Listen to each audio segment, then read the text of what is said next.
Terima kasih Anda masih bersama kami di Berita Satu Sore. Pemirsa, kami hadirkan sejumlah rangkaian peristiwa kriminal yang menjadi catatan redaksi Berita Satu Sore. Dan informasi ini sekaligus menjadi penutup jumpa kita di Berita Satu Sore. Saya Stefani Patricia pamit undur diri. Jangan lupa ikuti seluruh media sosial BTV di Instagram, Twitter, dan YouTube. Jaga kesehatan dan tetap semangat. BTV bersatu menginspirasi.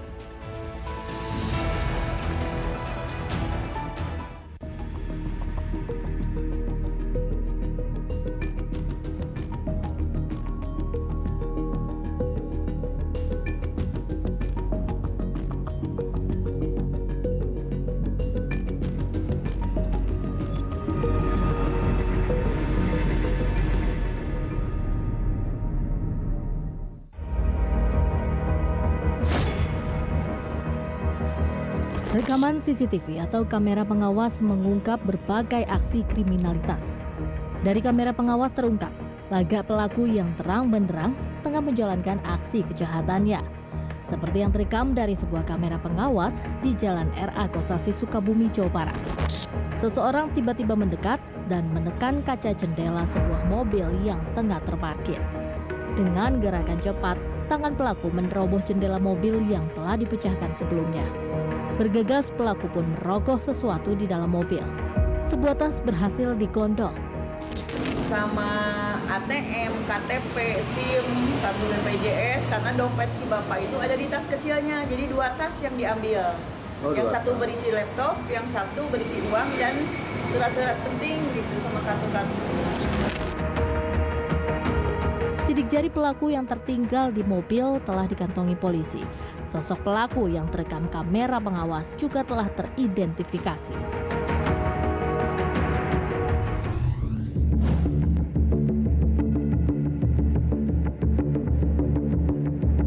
Di Tangerang, pelaku pencurian juga mengincar barang di dalam mobil.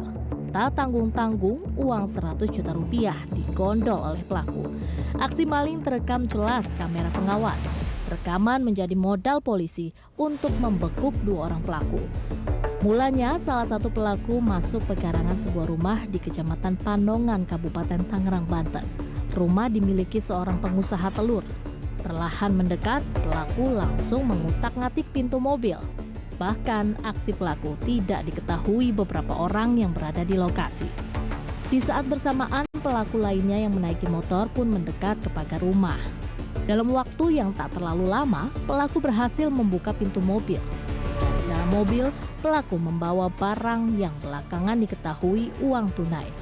Jumlahnya pun tak main-main, 100 juta rupiah. Kedua pelaku tancap gas meninggalkan rumah.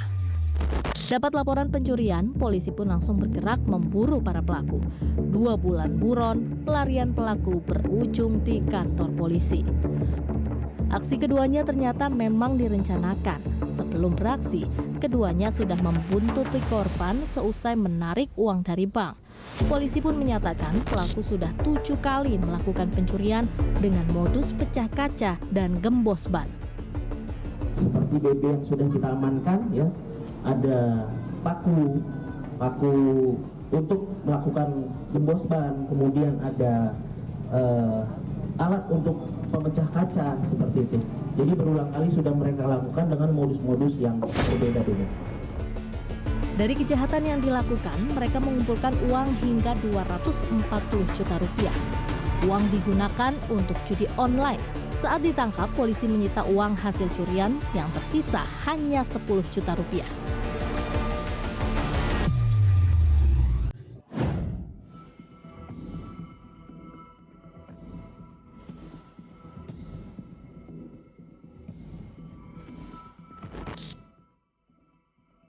Pencurian terekam kamera pengawas juga terjadi di Probolinggo, Jawa Timur. Lokasinya di parkiran sebuah sekolah menengah pertama. Culasnya, pelaku memanfaatkan situasi sekolah yang sedang disibukkan dengan masa penerimaan peserta didik baru. Pelaku menyamarkan tipu muslihatnya dengan sengaja berpakaian rapih, bahkan menyesuaikan dengan seragam guru ketika itu. Pelaku lalu melintas di parkiran sekolah sambil mengamati kondisi sekitar. Saat motor sudah di hadapannya, dengan sigap pelaku merusak kunci sepeda motor. Tak butuh waktu lama, motor langsung dibawa kabur. Pemilik motor yang dibawa pelaku adalah Subaidah, sang kepala sekolah. Dirinya baru menyadari motor Aib saat hendak pulang. Tak mendapati motornya di parkiran, Subaidah bergegas mengecek CCTV. Dari sana, Subaidah melihat sendiri kelihayan pelaku. Saya mau pulang, 1:30 itu mau pulang, pas sepeda nggak ada, saya balik. Masa saya lupa parkir, tapi saya yakin balik lagi. Terus memastikan ke teman, sepedaku hilang. Akhirnya saya lapor ke teman, Pak Darman, tuh kita sama-sama ke CCTV. Benar, ternyata ada orang ya bajunya kayak seragam kita hari Rabu itu, bajunya atasnya putih, bawahnya celana pakai pantofel. Orangnya rapi. Pelaku sendiri benar-benar memanfaatkan sibuknya pihak sekolah saat proses penerimaan peserta didik baru. Terlebih saat itu memang banyak orang yang keluar masuk lingkungan sekolah.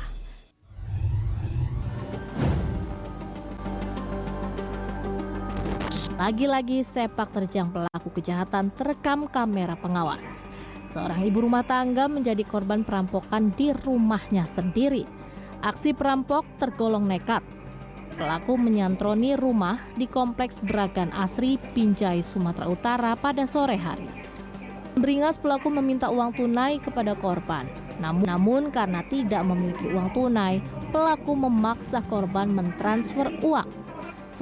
Saat beraksi, pelaku mengancam akan membunuh korban jika berteriak. Terancam keselamatannya, korban pun terpaksa mengirim uang dari aplikasi mobile banking sebesar 5 juta rupiah. Tak hanya uang, ponsel milik korban juga dirampas. Setelah mendapat apa yang diinginkan, pelaku pun meninggalkan korban dan mengunci pintu rumah dari luar. Laki-laki umurnya 68 tahun dan korbannya adalah NHR, umurnya 9 tahun.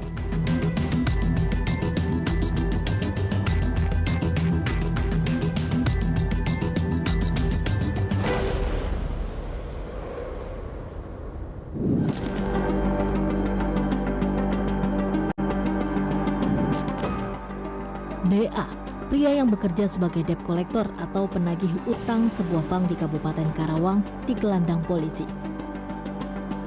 Pria 22 tahun ini tega memperkosa gadis berusia 15 tahun. Gadis ini adalah anak dari nasabah yang ditagih utangnya oleh DA. Awalnya, DA datang hendak menagih utang. Situasi rumah nasabah di Kecamatan Teluk Jambe Timur itu sepi. Di rumahnya hanya ada korban. Niat menagih utang, malah beralih berbuat kejahatan. DA pun memanfaatkan situasi rumah yang sepi untuk berbuat bejat. DA membujuk, mengancam, lalu membawa korban ke dalam kamar. Di kamar itulah pemerkosaan terjadi.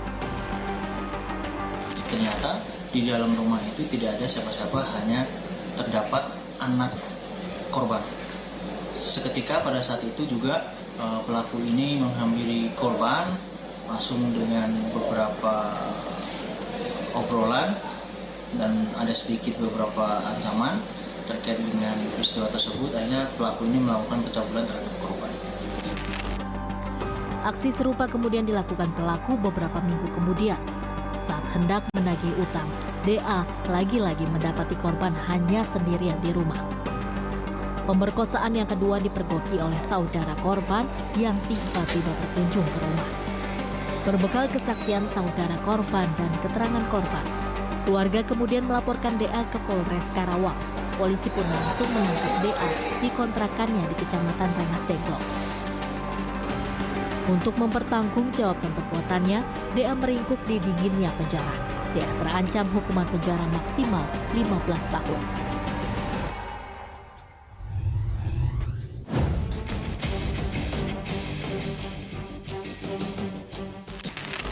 Laku bejat pemerkosaan kepada anak di bawah umur juga terjadi di Kabupaten Maros, Sulawesi Selatan. Kali ini pelakunya adalah seorang ayah yang tega memperkosa anak tirinya. Mirisnya perbuatan biadab ini telah berlangsung sejak 2022. Seorang ayah yang harusnya menjadi sosok perlindung bagi keluarganya justru tega mencabuli putri tirinya sejak duduk di bangku sekolah dasar. Pencabulan kemudian berujung dengan pemerkosaan yang dilakukan oleh pelaku di saat korban berusia 13 tahun. Modus pelaku adalah dengan mengiming-imingi akan dibelikan ponsel baru untuk korban. Tak hanya iming-iming, pelaku juga mengancam dan mengintimidasi korban. Aksi bejatnya itu terungkap setelah korban menceritakan kejadian yang dialaminya kepada ibu kandungnya, lalu akhirnya melapor ke polisi. Pelaku ditangkap tanpa perlawanan di Kecamatan Puri Kale, kemudian dibawa ke Mapolres Maros untuk menjalani proses pemeriksaan oleh polisi. Janganlah diberikan peluang, meskipun kita sangat percaya, namun tidak menutup kemungkinan hal-hal yang buruk bisa terjadi. Seperti itu, lebih baik kita mencegah daripada setelah terjadi kita akan menyesal. Akibat perbuatannya, pelaku terancam hukuman maksimal 15 tahun penjara.